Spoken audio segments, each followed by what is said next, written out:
Ayan guys, papakita lang natin itong boarding pass natin. Tapos pwede na natin iwan yung luggage.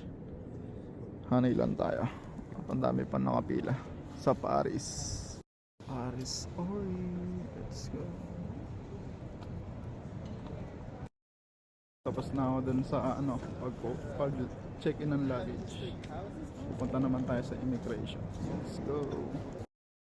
Okay, nakita na natin yung gate natin, D1. Hanapin ko na yung kung nasan yung D1. Let's go. Paris Ori. D1. Let's go. D1. D1 to D5. Check spirits.